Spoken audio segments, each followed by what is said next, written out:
আসসালামু আলাইকুম আমার প্রিয় ভাইয়ান আপুরা, সবাই কেমন আছেন? আশা করি সবাই অনেক ভালো আছেন। আল্লাহ তাআলার অশেষ রহমতে আমিও ভালো আছি। তো দেখতে পাচ্ছেন খেসারির শাক। তো আসলে খেসারির শাকটা মায়ের ওখান থেকে পাঠিয়েছে বলতে বড় আপা খেতে চেয়েছিল খেসারির শাক আর হচ্ছে বড়া পিঠা। তো বড়া পিঠাটা যদিও আজকে দেখানো হয়নি। আর শাকগুলো দেখুন অনেক সুন্দর, একদম টাটকা লকলকা। তো আসলে বড় আপা তো কিনেই খেতে পারে, যদিও ওর কোনো কিছুর অভাব নেই, কিন্তু কিনে শাকগুলো আসলে ভালো হয় না।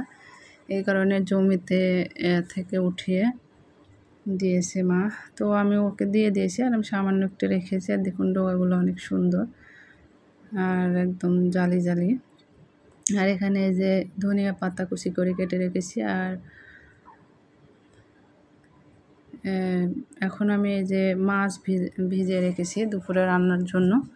তো আজকে হচ্ছে যে দুপুরে রান্না করব খেসারি শাক ভাজা, মাছ আর হচ্ছে আলু ভর্তা। আসলে খেসারি শাক দিয়ে আমার আলু ভর্তাটা ভালো লাগে, এর কারণে আমি একটু আলু ভর্তা করবো। আর এদিকে শাক ধুয়ে নিচ্ছি আর মাছটা সব কিছু দিয়ে মেখে রেখেছি, ভাজি করে নেব। তো যে যেখান থেকে আমার ভিডিওটি দেখছেন সবাইকে জানিয়ে অসংখ্য অসংখ্য ধন্যবাদ। কাছে দূরে দেশ ও দেশের বাইরে যে যেখান থেকে দেখছেন সবাইকে আমার আন্তরিক ভালোবাসা। এখন এই যে কড়াইতে আমি তেল দিয়ে দিয়েছি, তেল গরম হয়ে গেছে। এখন আমি মাছটা আগে ভেজে নেব। আর আরেক ইয়াতে চুলার ওই পাশে আমি শাকটা হচ্ছে ভাপ দিয়ে নেব। তো এই যে মাছটা ভেজে নিচ্ছে, এখন আমি উল্টিয়ে দেব। এক পাশ হয়ে গেছে। তো আমার চ্যানেলে যারা নতুন ভিজিট করেছেন সবাইকে জানাই অসংখ্য ধন্যবাদ। আমার ভিডিওটি যদি ভালো লাগে থাকে, রান্নাবান্না সম্পর্কে কোনো যদি প্রশ্ন থাকে আর যদি ভালো লেগে থাকে তাহলে অবশ্যই আমার চ্যানেলটি সাবস্ক্রাইব করে আমার পাশে থাকবেন। আর যারা ভিডিওটি দেখতে দেখতে এ পর্যন্ত এসেছেন অবশ্যই একটা লাইক দিয়ে কন্টিনিউ করবেন প্লিজ। আর এই যে আমি মাছটা ভেজে নিচ্ছি এদিক ওদিক করে, যাতে ভালোভাবে সব পাশে সুন্দরভাবে ভাজা হয়।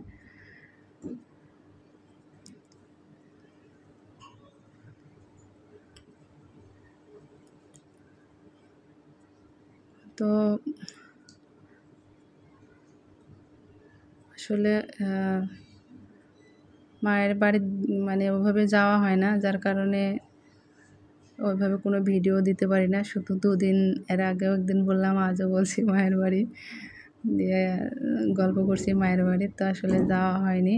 যেদিন আসলে যাব সেদিন আপনাদেরকে ভিডিও করে দেখাবো। তো আমার মাছটা ভাজা হয়ে গেছে, এখন আমি মাছটা উঠাই নিলাম।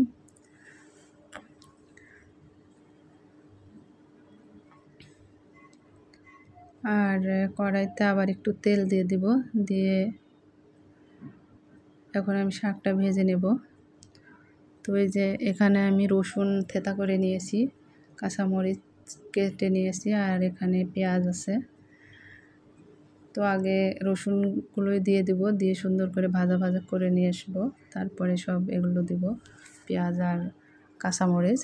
আসলে রসুনের জন্যে কিন্তু শাকের হচ্ছে সেন্ট বের হয়, খেতে ভালো লাগে, রসুনটাই বেশি লাগে শাকে। আর এদিকে আমি আগে থেকে ভাপ দিয়ে রেখেছিলাম শাকটা। তো রসুনটা এই যে ভাজা ভাজা হয়ে গেছে, এখন আমি পেঁয়াজ আর মরিচগুলো দিয়ে দেব। দিয়ে এটা একটু নেড়ে চেড়ে এর সাথে একটু করে নেব, অতটা ভাজা ভাজা এটার দরকার নেই। তো কে কে খেসারির শাক খেতে পছন্দ করেন অবশ্যই কমেন্টসে জানাবেন। আমার ভিডিওটি ভালো লাগলে লাইক কমেন্ট শেয়ার করে দিবেন। আর যদি আমার ভিডিওটি কোনো অংশে বেশি ভালো লেগে থাকে তাহলে সাবস্ক্রাইব করে আমার পাশে থেকে যাবেন। আর যারা অলরেডি এটা করেছেন তাদেরকে জানাই অসংখ্য ধন্যবাদ। তো এই যে আমার পেঁয়াজ রসুন একদম অনেকটাই সুন্দর হয়ে ভাজা ভাজা হয়ে আসছে। তো এখন এই যে শাকটা দিয়ে দেব। তো এভাবে কে কে শাক রান্না করেন অবশ্যই জানাবেন। আসলে কেউ কেউ পিটুলিও দেয়। তো পিটুলি খেতে আমার বেশি মন যাচ্ছিল। তো পিটুলি আমি খেসারি শাক একদিনও করিনি, ভাবলাম যে যদি খারাপ হয় খেতে পারবো না, এর জন্য আসলে আমি ভাজি করতেছি। অবশ্য মা আমাকে ফোনে শিখিয়ে দিয়েছিল যে এভাবে এভাবে করো, কিন্তু আমি ভাবছি যে আমি যেহেতু একদিনও করিনি তার জন্য আর করলাম না।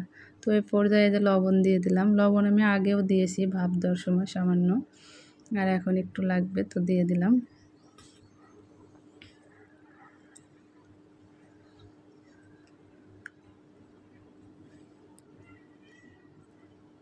তো আমার ভিডিওটিকে কোথায় থেকে দেখতেছেন অবশ্যই কমেন্টসে জানাবেন। আপনারা কোথায় থেকে কোন জেলা থেকে দেখতেছেন জানালে কিন্তু আমি খুবই খুশি হব।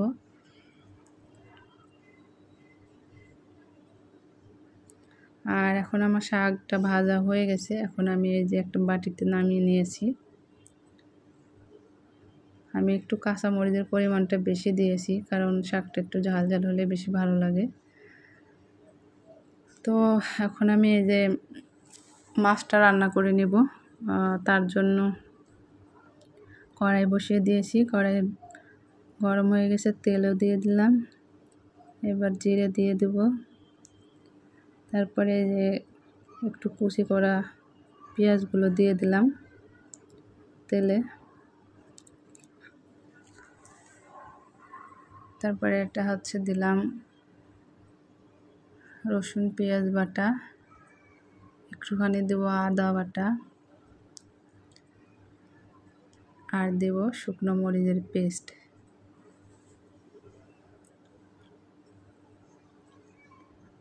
বেশি আলা সিম দিয়ে আমি এটা রান্না করব মাছটা। তো আসলে সিম বেশি নিইনি, কয়েকটা নিয়েছি। প্রথমে ভাবলাম খালি রান্না করব, তারপর ভাবলাম যে সিম আলা বেশি আলা সিম আছে, একটু রান্না করি। তো একটু ওই যে হলুদ দিয়ে দিলাম।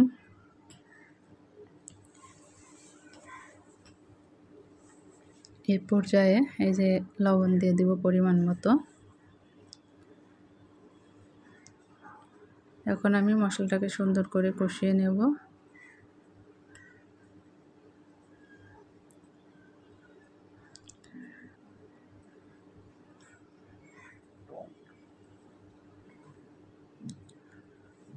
আসলে আমি বরাবর একটা কথা বলে থাকি যে আমি আপনাদেরকে রান্না শেখাই না, আমি যেটা পারি যেটা জানি আমি শুধু সেটাই আপনাদের সঙ্গে শেয়ার করি। তো এই যে মশলা কষানো হয়ে গেছে, এখন আমি পানি দিয়ে দিলাম। পানি দিয়ে আর একটু মশলাটা সুন্দর করে কষিয়ে নেব। আর এই যে এখানে সিমগুলো আমি কেটে ধুয়ে রেখেছি। তো এখন আমি এই সিমগুলো দিয়ে দেব, দিয়ে আবার সুন্দর করে কষিয়ে নেব। একটু অল্পই দিলাম, বেশি দেব না। এই জন্য মশলার পরিমাণও সব অল্প অল্প, কারণ তরকারি অল্প মশলাও অল্প। তো এই পর্যায়ে আমি ঢেকে দিয়ে কিছুক্ষণ পর আবার এই যে ঢাকনাটা উঠে আবার একটু নেড়ে দেব।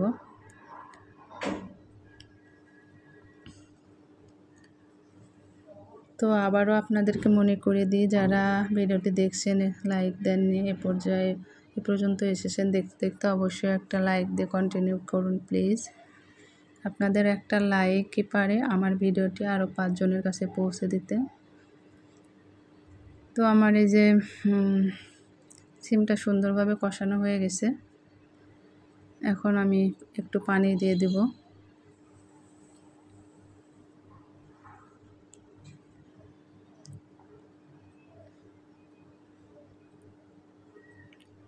তো আমি পানি দিয়ে দিয়েছি, এখন আমি ঢাকনা দিয়ে ঢেকে দেব। তো এই দেখুন বলক উঠে গেছে, এখন আমি ভেজে রাখা মাছগুলো দিয়ে দেব।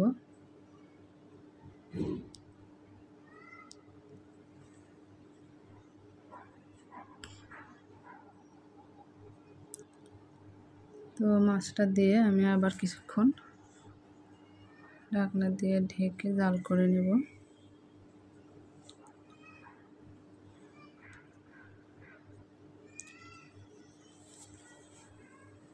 তো এই যে আমার রান্নাটা প্রায় হয়ে এসছে। আমি আর একটু ঝোলটা মারবো।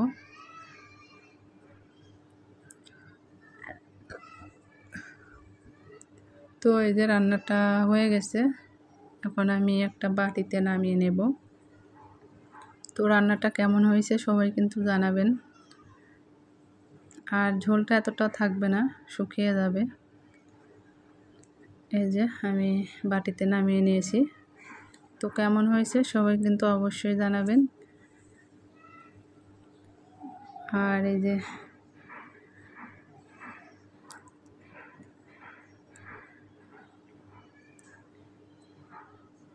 ঝোলটা কিন্তু মরে গেছে। আর এই যে এদিকে হচ্ছে শাক আর আলু ভর্তা। তো এটা আমি করে রেখেছি, আলু ভর্তাটা দেখানো হয়নি। তো আজকের ভিডিওটি এ পর্যন্তই। সবাই ভালো থাকবেন, সুস্থ থাকবেন। আল্লাহ হাফেজ।